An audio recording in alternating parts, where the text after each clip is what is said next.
Diyos. Muli, binabati ko po kayo ng magandang gabi. Kanina pinag-uusapan natin yung totoo po, may kayamanan tayo sa langit. At tong kayamanan na to ay dadami at dadami kapag tayo po ay tumutulong, gumagawa sa paglilingkod natin sa Panginoon, nagbibigay, unti-unti yan, talagang nagpa-pile up po yung kayamanan na yan sa langit. At mismo ang Panginoong Jesucristo ang magbibigay niyan sa atin. Salamat sa Diyos. Sige po, sa pagpapatuloy natin, no, higit na dakila po or mas maganda yung bagong kasunduan kasi yung kayamanan na ibinibigay sa atin at ibibigay ng Diyos ay hindi mananakaw, hindi mawawala. Hindi po siya temporary, eternal treasures in heaven. Pangalawa po, ang kayamanan ay hindi lamang po isang bansa or bayan na malawak o lugar na kung saan talagang mananagana tayo, kundi ito'y isang walang hanggan na bagong langit at bagong lupa. Isang tahanan na hinanda ng ating Panginoong Diyos sa lahat ng sasampalataya sa Kanya. Sige, pakibasa po natin, no, yung better country. So, sa physical country, yung mga Israelites, talagang ano sila, yung promise ay promised land, yung Israel, yung Canaan. Pero sinasakop ngayon nga, ginigera ang Israel di ba? Pero pagdating dito, bakit dakila po yung promise ng Lord sa New Covenant, sa bagong country, bagong tahanan natin? Kasi walang hanggan to. At ang Diyos mismo ang kasama natin. Basahin muna natin yung 2 Peter chapter 3, 10 to 13. Sige po.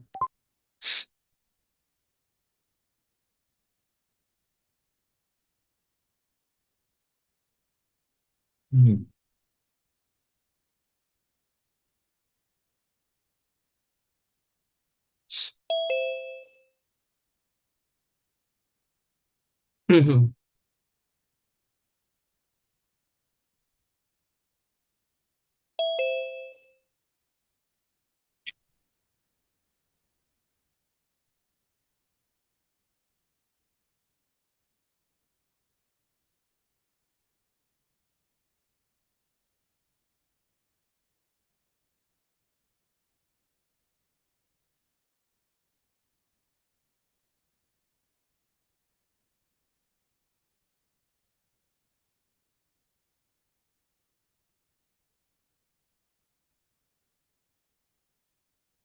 Amen. Ano po yan, no? Yung 10 to 13, jump pack yan Sinasabi niya na darating si Jesus, yung second coming.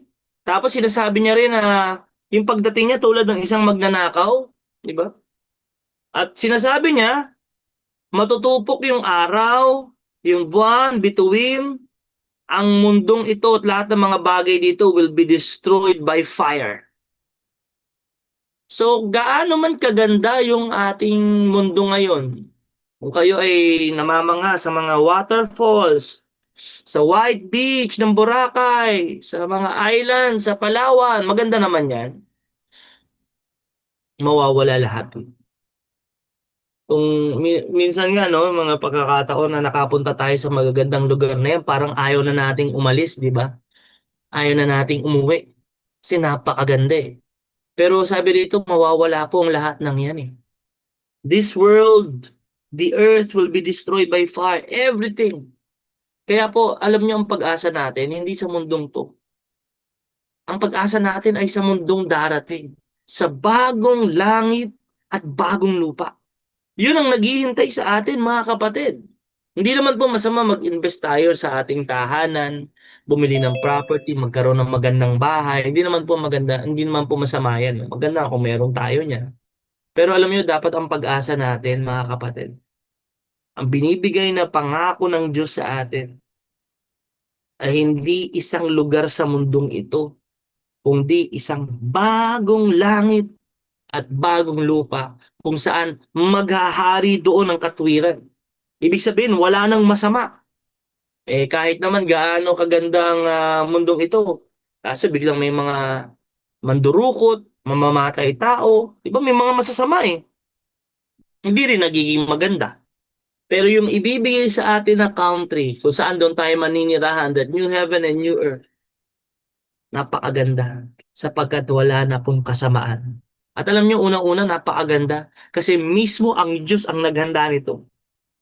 Naalala niyo yun yung sinabi ni Jesus sa John chapter 14. Sa John chapter 14, Sis Novi, pakibasa kapatid. John chapter 14 verse 1. 1 to 5. Sige, tingnan natin. Na mismo si Lord ang naghanda, no? Para sa atin. So, hindi lamang po ito imagination. Ito ay talagang isang country na kung saan doon tayo maninirahan. Isang lugar na kung saan makikita natin, maninirahan tayo magpawalang hanggan. Sige Amen. ba, kapatid? Amen. Sabi po dito sa John chapter 14 verse 1. Si Jesus ang daan.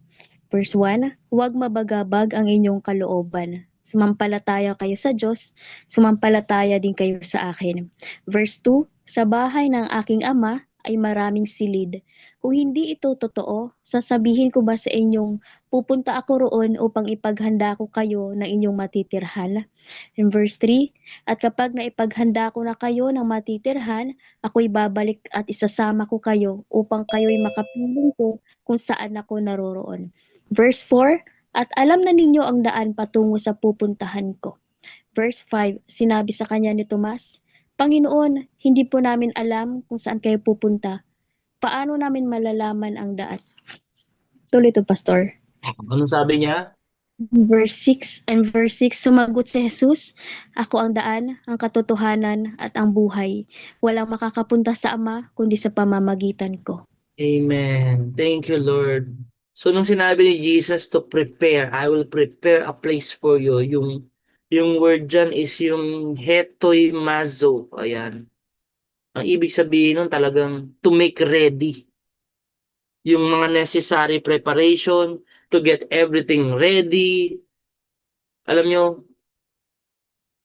yun ay Diyos mismo ang gumawa. Diyos mismo ang naghanda. At napakaganda nito. Kasi kung tayo namamangha sa mga building, sa mga architectures, mga ginagawa ng mga tao, aba, higit na mas maganda yung gawa ng Diyos. Ito po ay pangako niya. At una-una kanina pinag-usapan natin may kayamanan eh. So ibig sabihin talagang wala nang hirap, wala nang kasamaan, walang kalungkutan doon sa bagong langit at bagong lupang naghihintay sa atin. Kaya alam niyo, ito'y nagbibigay din po ng pag-asa sa atin, sa mga mahal natin sa buhay na nauna na sumampalataya kay Kristo. Aba, napakaganda po na naghihintay sa kanila, no? Sa new heaven and new earth na hindi tayo magdadalamhati na parang wala tayong pag-asa. Sa buhay po natin, no, bilang mga Kristiyano, yung pag-asa natin, hindi sa mundong to talaga. Ang pag-asa natin, bale Lord, darating at darating ang panahon, maghahari ang katwiran. Sa mga balita na masasama, naririnig natin, bale Lord, sa paghihirap natin, merong naghihintay na buhay na walang hanggan. Pakibasa po sis yung Hebrews, chapter 11. Sige sis. Hebrews chapter 11 verse 13. Ang lahat ng taong ito'y namatay na sumasampalataya. Hindi man nila natanggap ang mga pangako ng Diyos noong nabubuhay pa sila, natitiyak naman nilang darating ang araw na matatanggap nila ang kanilang hinihintay. Itinuring nilang mga dayuhan ang sarili nila at naninirahan lang sa mundong ito. Amen. Yun. So yung Hebrews 11, di ba ano yan? Hall of Faith. Nandiyan sina Abraham, sina Sarah, si Enoch, si Abel. Ayun, nandiyan yan eh. Sabi niya, hindi nila natanggap yung kanilang ano eh. Yung mga sumasampalataya, yung pangako ng Panginoon. Pero, sabi niya, natanaw nila yun mula sa malayo. Ang promise ni Lord, hindi yung mundong ito. Oo, meron tayong pinagpe-pray na mga promises. Lord, mga financial blessing, Gusto natin magkaroon ng magandang bahay dito, sasakyan. May mga prayer request tayo eh. Maganda po yun. Kayang ibigay ng Diyos yan. Pero tandaan natin, maari mang dumating sa buhay natin na hindi natin naranasan yan. Gaya ng mga sinabi sa Bible sa Hebrews 11. Pero sila'y nakatanaw sa malayo. Sila'y nakatanaw sa buhay na walang hanggan. Doon sila nakatingin sa eternal rewards and eternal home. Habang po sila ay nabubuhay, yes, kaya tayong pagpalain ng Panginoon, pero tandaan natin kapatid, ang bahay, ang tirahan natin, hindi po dito sa mundo mawawala, temporal. Pero meron tayong naghihintay sa atin sa langit. Ito napakaganda, no? In the book of Revelation 21, sige, pakibasa kapatid. Ito na, final, Revelation 21. Ayan, pahayag chapter 21 verse 1 to 4, sabi dito, ang bagong langit at ang bagong daigdig. Sige. Pagkatapos nito, nakita ko ang isang bagong langit at isang bagong daigdig. Wala na ang dating langit at daigdig. Wala na rin ang dagat. Verse 2, at nakita ko ang banal na lungsod, ang bagong Jerusalem, na bumaba mula sa langit, buhat sa Diyos, gaya ng isang babaeng ikakasal. Maganda ang bihis, at handa na siya sa pagsalubong sa lalaking kanyang mapapangasawa. Verse 3, narinig ko ang isang malakas na tinig mula sa trono. Tingnan ninyo, ang tahanan ng Diyos ay nasa piling na ng mga tao. Maninirahan siyang kasama nila at sila'y magiging bayan niya. Makakapiling nilang palagi ang Diyos at siya ang magiging Diyos nila. Verse 4, at papahirin niya ang bawat luha sa kanilang mga mata. Wala ng kamatayan, dalamhati, pagtangis, at paghihirap sapagkat lumipas lang ang dating mga bagay. Amen. Amen. So itong Revelation, no? Last book in the Bible, si John, nakita niya to, pinakita sa kanya ng Panginoon. Bago po matapos ang lahat, no? Pinapakita sa atin ng Lord yung ending, no? Napakaganda ng magiging ending natin. Yung ending natin, pagkatapos ng lahat, ng judgment, na ma-destroy na ang lahat, new heaven and new earth. Makikita natin yan, no? Sa verse 1, sinasabi doon na itong new heaven and new earth, no? Wala na po yung dating langit at lupa. Wala na yung dagat. Yung pag binasa natin yan sa dagat, itong Revelation, doon lumalabas yung mga halimaw no? Yung mga beast.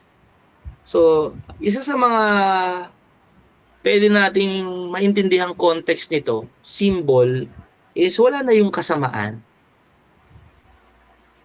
Hindi lamang sa lalim, sa lawak ng dagat, kundi ang bagong langit at bagong lupa, wala na pong kasamaan na naghahari. Meron siyang sinabi sa verse 3 Narinig ko ang isang malakas na tinig mula sa trono. Tingnan nyo, ang tahanan ng Diyos ay nasa piling na ng mga tao. Maninirahan siyang kasama nila at sila'y magiging bayan niya. Diyos mismo ang makakapiling nila at siya ang magiging Diyos nila. Nakakatuwa, no? Nung sinabi itong new heaven and new earth, ang highlight, ang beauty, ang excitement na meron dito sa new heaven and new earth ay hindi kung ano yung ating titirahan na bahay. Hindi gaano kalawak. Ang pinakamagandang bahagi ng heaven, new heaven and new earth ay hindi po yung pag binasa niyo, maganda yan. Yung iba't ibang klase ng bunga sa mga puno, hindi yung ilog na kristal, hindi lamang yung streets of gold. Nandun yan. Pero ang highlight ng heaven is yung presence ng Diyos. Yung maranasan natin na yung Diyos na lumikha sa atin, makakasama natin magpawalang hanggan. di ba yan lang naman ang kailangan natin sa ating buhay? Tandaan nyo, naalala nyo yung analogy na lahat ng bagay nang galing sa Diyos. Lahat ng meron tayo ngayon, lahat ng nakikita natin, lahat ng mga bagay na mabuti ay galing sa Diyos. Ninanais natin niya ang mga mabubuting bagay na yan. Kaya kapag meron kang Diyos sa buhay mo, nasa iyo na yung lahat. Pero kahit na nasa iyo na ang lahat ng bagay, ng mga material, lahat ng mga tagumpay, pero wala kang Diyos, naku, kulang pa din. Isipin nyo, kasama natin ang Diyos na pinagmulan ng lahat. Ano pang kakailanganin natin? Wala na. Sapat na. Puno na. Aapaw tayo sa kagalakan, sa kasiyahan. Wala na tayong hahanapin pa. Kasi kapag kasama natin ang Diyos, nasa atin ang lahat. Yung mukha ni Jesus, makikita na natin finally. Yung pinagpe-pray natin na, Lord, in Jesus' name, wala na, kumpleto na tayo.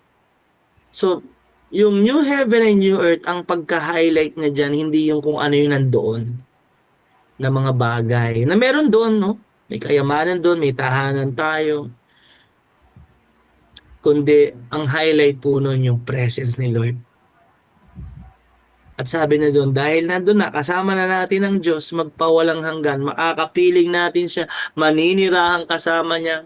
Sabi sa verse 4, papahirin niya na yung bawat luha. Ang una dyan na binanggit, wala ng kamatayan. Dahil sa kamatayan, may dalamhati. Dahil sa kamatayan, may pagtangis, may paghihirap. Sabi niya, papawiin niya lahat ng yun sapagkat lumipas na ang dating mga bagay. Wala na tayong katatakutan sa buhay. Kasama natin si Lord. Ginawa niya ng bago ang lahat. Kaya alam niyo po, ito ang ending. We have a beautiful ending with the Lord. Ito yung ating living hope. Yes, Lord, naghihirap. Nakakaranas ng problema, may pagsubok. Yes, totoo yan. Kristyano, nakakaranas talaga yan, mga kapatid. Pero alam nyo, kapag ang ating mga isipan, ating mga mata nakatuon doon, mananatili tayong tapat hanggang wakas. Hindi tayo susuko. Hindi tayo mawawala ng pananampalataya. Yung mga problema natin, nagiging maliit na lang yan. Dahil alam natin, napakaganda ng hinahanda ng Diyos para sa atin. Kaya alam niyo po, sa ating mga kapatid, no, kasama ngayon, ito ay sinasabi ng Bible sa atin na may makayamanan sa langit, may lugar, new heaven and new earth, doon tayo maninirahan. Totoo. Sigurado ka na ba na doon ka pupunta? Sigurado ka ba na doon ka makakasama ka doon? Dapat ang sagot natin ay 100% sure. Dapat ay ang sagot natin, sure na sure. No doubts. Paano? Bakit tayo nakakasigurado?